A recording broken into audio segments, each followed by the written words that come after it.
Bonjour à tous, donc voici l'exercice 4 du concours physique puissance 11 de mai 2017, exercice sur les limites et les asymptotes, intéressant pour se préparer d'ailleurs pour le bac. Je vous rappelle les règles quand même de ce concours, pas de calculatrice, il faut aller assez vite. Vous avez 4 propositions ici par exercice, il faut dire si c'est vrai ou faux. Et on ne justifie rien évidemment, comme d'habitude je justifierai pour vous expliquer un petit peu quelles sont les propriétés du cours qui permettaient de répondre. Première proposition, limite donc ce qu'on appelle une fonction rationnelle, donc un polynôme divisé par un autre polynôme. Alors vous avez en haut un polynôme de degré 1, fonction affine, et en dessous un polynôme du second degré. On vous demande la limite en moins l'infini. Alors quand on a comme ça des limites en moins l'infini, première étape, on regarde en haut et en bas. Alors évidemment, vous allez voir, ici on a un cas quand même qui est classique. Vous avez donc en haut un premier degré, en moins l'infini, donc 3x va tendre vers moins l'infini plus 1, donc ça sera moins l'infini. Et en bas, vous avez 1, donc x carré, ça va tendre vers plus infini, moins 3, ça fera plus infini. Vous avez moins l'infini sur plus infini, on est donc dans ce qu'on appelle une forme indéterminée. On ne peut pas comme ça comparer sans précision une division de deux infinis. Donc il va falloir faire quelque chose qu'on fait tout le temps, c'est une factorisation par le terme dominant. Donc en haut et en bas, on va factoriser par x, sachant évidemment que comme x va tendre vers moins l'infini, on peut considérer que x est différent de 0. Donc quand on factorise, vous voyez, ça va donner donc x carré moins 3. Je vais factoriser en haut par le terme qui donne la force, c'est-à-dire le x. On factorise par x, donc ça fait 3 plus 1 divisé par x. C'est là l'intérêt de préciser que x est non nul. Ensuite, au dénominateur, on factorise par x2. Ça donne donc 1 moins 3 sur x2. Et on fait une petite simplification des x entre eux. Il va vous rester donc un x en dessous. Donc on aura au numérateur 3 plus 1 sur x. Et au dénominateur x fois 1 moins 3 sur x2. Voilà, et là on ne va pas rédiger, mais on va faire avec des petites flèches, donc en moins l'infini. Le 1 sur x tend vers 0, tout comme le 3 sur x2. Deuxième étape, eh bien le numérateur, lui, donc c'est une addition, un terme tend vers 0, l'autre c'est 3, donc la limite c'est 3. Et ici, donc la deuxième parenthèse, elle tend vers 1. C'est tout l'intérêt de factoriser par le dominant. Il vous reste ici un x qui lui tend vers moins l'infini. Donc à cette étape-là, on a une division avec en haut quelque chose qui tend vers 3 et en bas un numérateur qui tend donc vers moins l'infini fois une limite 1, c'est moins l'infini. Donc 3 sur moins l'infini, ça on connaît, ce n'est plus indéterminé. Cette limite, c'est 0. 3 divisé par moins l'infini en termes de limite, ça vaut 0, 0 moins, si vous voulez même le signe. Donc conséquence, eh bien, la proposition ici, elle est fausse. Certains connaissent peut-être le théorème dit du plus haut degré, une fraction rationnelle, une fonction rationnelle ici, tend vers le rapport de ces termes de plus haut degré. Donc 3 sur x plus 1, la limite quand x tend vers moins l'infini ou plus l'infini, c'est un théorème qui s'applique en l'infini, eh bien c'est la même que la limite du rapport des termes de plus haut degré. Ça veut dire le plus haut degré ici c'est 3x et au dénominateur c'est x2. Et donc on simplifie, c'est la même que la limite quand x tend vers moins l'infini ou plus l'infini de 3 sur x, et donc c'est 0. Donc voilà un théorème qui s'appelle donc le principe du plus haut degré. Voilà, ce n'est pas un programme de terminale, mais certains le donnent. Deuxième question, une limite avec un exponentiel. On a donc 2 tiers fois x sur exponentielle, fois exponentielle x. Alors comme d'habitude, on écrit ça rapidement, on va un petit peu regarder ce qui se passe. On est en moins l'infini, ça c'est important parce que ça dépend vraiment de là où on regarde. Donc rapidement, alors 2 tiers de x, x tend vers moins l'infini, donc cette partie tend vers moins l'infini. L'exponentielle en moins l'infini, ça tend vers 0, donc on a moins l'infini multiplié par quelque chose qui tend vers 0, ça c'est une forme indéterminée, un produit 0 fois l'infini, ça dépend vraiment de plein de choses, donc on va devoir transformer. Alors pour ça, on va faire un petit changement de variable rapidement parce qu'il y a un théorème que vous connaissez qui permet de comparer l'exponentielle à x, c'est celui-là. La limite de l'exponentielle x sur x en plus infini, c'est plus infini. C'est l'exponentielle qui l'emporte. Il croît beaucoup plus vite, vraiment beaucoup. Donc ici, nous, on va tout simplement poser grand X égale moins X. Ce qui fait que votre limite, en moins l'infini pour petit x,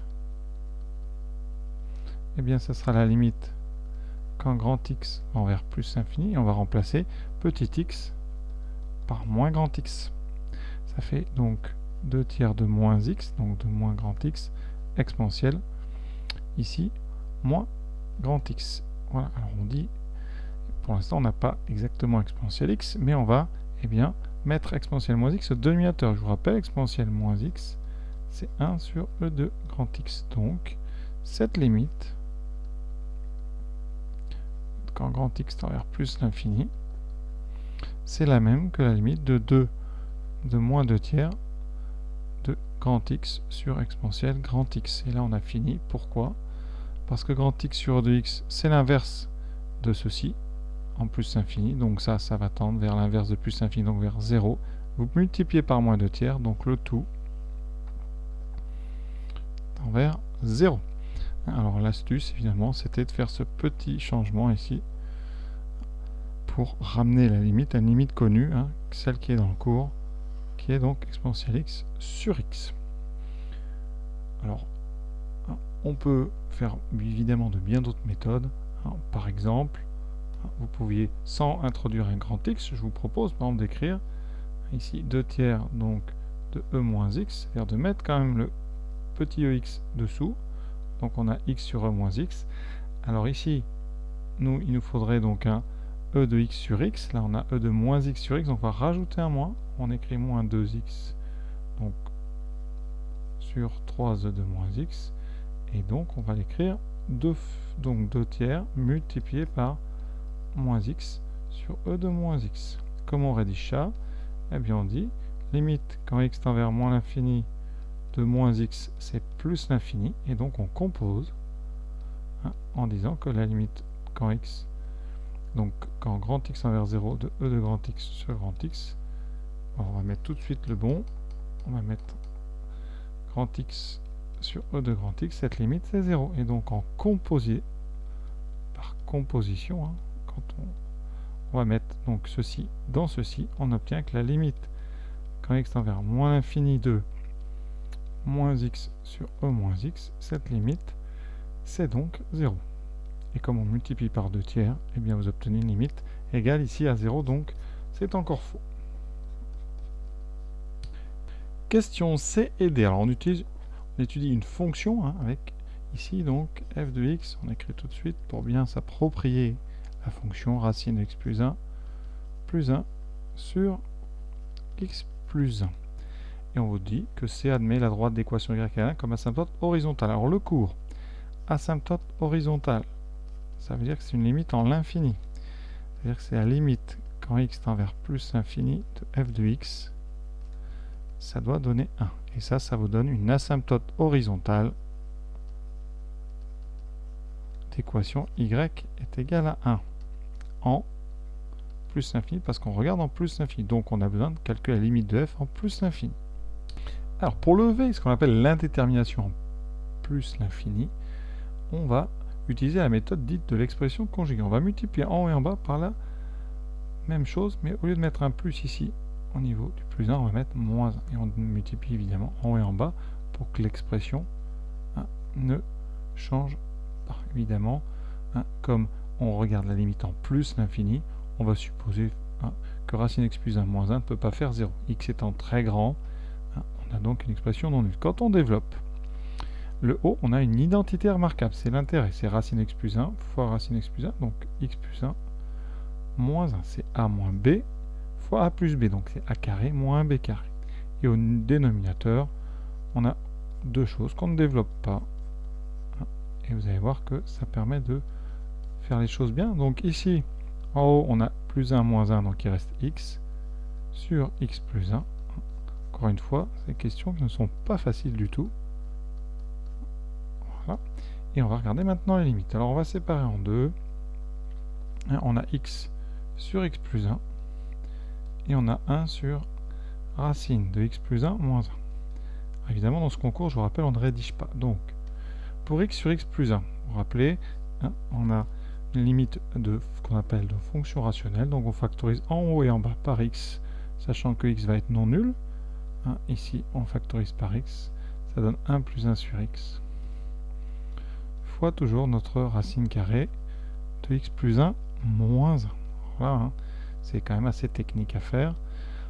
On simplifie ici par x, donc il reste un 1, et maintenant on passe aux limites. Alors qu'est-ce qu'elles nous donnent ces limites? Donc ici 1 sur x tend vers 0, on est en rappel plus l'infini.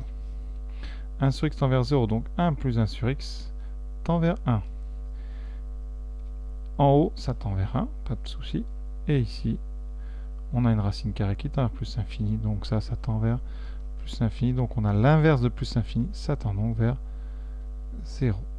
Conséquence, vous n'avez pas une asymptote horizontale d'équation y égale 1, mais une asymptote horizontale d'équation y égale 0. Donc le C est faux. Alors, il existe une deuxième méthode, évidemment, c'est de factoriser en haut et en bas par le terme le plus fort. Alors en haut, le plus fort, c'est x, sous la racine. Donc on va factoriser d'abord à l'intérieur de la racine par x. Vous allez voir, ça marche, c'est assez technique aussi. Voilà. Et en bas, on factorise par x. On considère que x est non nul, puisqu'on va regarder la limite en plus infini. Voilà. En haut, on factorise donc en haut par racine de x. Donc, vous aurez une racine de 1 plus 1 sur x, plus 1 sur racine carrée de x. Et en dessous, attention, on a x fois 1 plus 1 sur x. Donc on va simplifier ici racine de x sur x. Alors racine de x sur x, ça fait racine de x sur racine de x fois racine de x, parce que x étant positif, évidemment, on regarde la limite en plus l'infini, x peut s'écrire racine de x fois racine de x.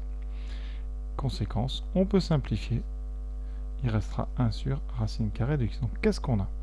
F de x peut s'écrire pour x positif, peut s'écrire comme étant 1 sur racine de x, multiplié par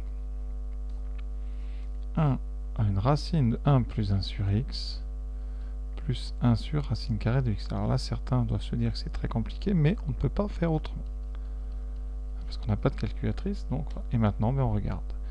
Oui, alors cette partie-là, ici, 1 sur x tend vers 0, donc ça tend vers racine de 1, donc vers 1. Cette partie-là, 1 sur racine de x, ça tend vers 0. Je vous rappelle, on est en plus l'infini. En dessous, ça tend évidemment là vers 1, vous êtes habitués. Donc, pour l'instant, on a un numérateur qui tend vers 1, un dénominateur qui tend vers 1. Donc là, la fraction ici tend vers 1. Il reste ce 1 sur racine de x qui tend vers 0, parce que x tend vers plus l'infini. Donc tout ça tend vers 0. Donc oui, une méthode plus habituelle en terminale. Voilà, donc on a une asymptote horizontale, effectivement, mais d'équation y égale 0. Question D. Quatrième question. Donc, CF admet la droite d'équation x égale moins 1 comme asymptote verticale. X égale moins 1, donc asymptote verticale, on va l'appeler delta si vous voulez la droite. Donc delta est asymptote verticale.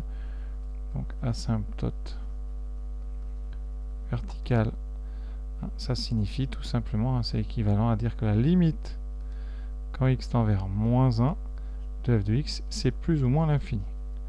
D'accord? Alors avant, on va quand même vérifier le domaine de définition. Ici, la fonction f, elle est définie. Alors, pour que f soit définie, il faut deux choses. D'abord, vous avez une racine carrée de x plus 1 qui implique que x doit être supérieur ou égal à moins 1 pour que x plus 1 soit positif. Ensuite, vous avez une division par x plus 1 qui implique que x doit être différent de moins 1. Donc les deux mis ensemble, ça veut dire que le domaine de définition de f, c'est moins 1 ouvert plus l'infini. Ça veut dire que quand on va faire notre limite, on va la prendre quand x est strictement plus grand que 1.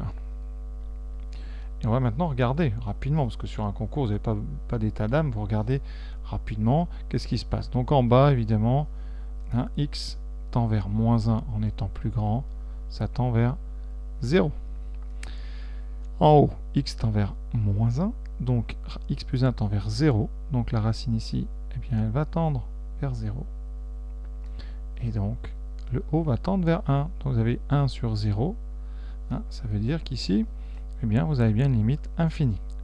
Alors, est-ce que c'est vers 0 plus ou 0 moins? X plus 1, comme x est plus grand que moins 1, c'est positif. Donc c'est une limite de 1 sur 0 plus, ça veut dire que par division, la limite de f, c'est plus l'infini. Donc, eh bien c'est simple. Limite de f en 1 en moins 1 plus, c'est-à-dire à droite, quand x est plus grand, moins 1. Cette limite, c'est plus l'infini. Donc on a bien x égale moins 1 comme asymptote verticale. Donc ça, c'est vrai. Voilà, les 4 questions sont terminées. J'espère que vous avez bien compris maintenant comment il fallait faire. Et je vous souhaite une bonne fin de journée.